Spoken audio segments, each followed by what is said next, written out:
I'm Donnie. Hi, I'm Megan, and today we're going to talk about imposter syndrome.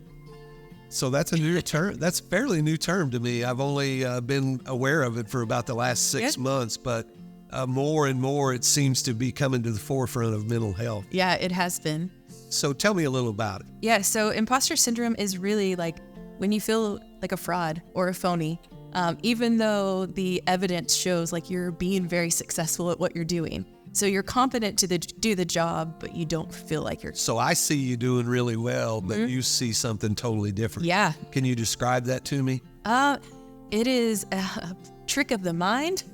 It's you not accepting like the successes you do have, really being hard on yourself. And when you are successful, it's like saying, well, it's just had good luck this time.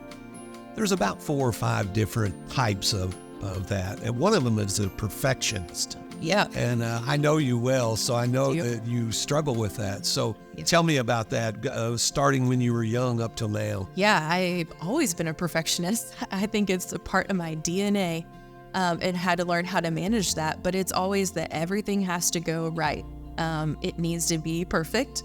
My life needs to be perfect. Whether or not it is, at least needs to appear that it's perfect. And instead of looking at the whole big body of work, you're picking little things out here that you misspelled this word or you didn't pronounce this. Yeah, because the smallest thing is the greatest smallest failure. thing wrecks the whole thing.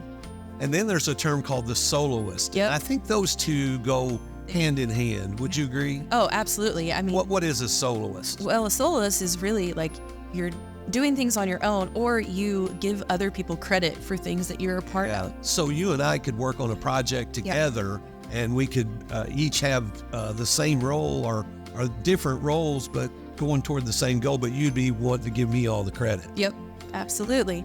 And they do go hand in hand, and it takes you really to isolation too, like isolating yourself away from people. Yeah. Which never leads to a good. Because the other people wouldn't do it. They wouldn't do it quite right. Yeah, because you might as well do it yourself, so you don't have to do it a second time. Exactly. Yeah, and then there's another one called Superman or Superwoman. Yeah, I think I know that one too. Well, I know that one myself because I feel like that I can do everything. That I'll say yes to this and I'll say yes to that, and then all of a sudden Debbie will say, "Have you looked at your calendar lately?"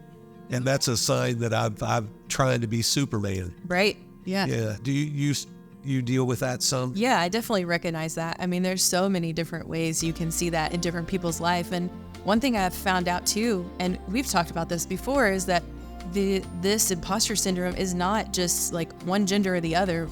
It's everybody. Even though once was thought it was more women. That's just because men wouldn't admit they don't talk about it. That's right. But now they are coming around to saying the same thing. So it's really interesting. It's interesting that we went all this time and all of a sudden there it is.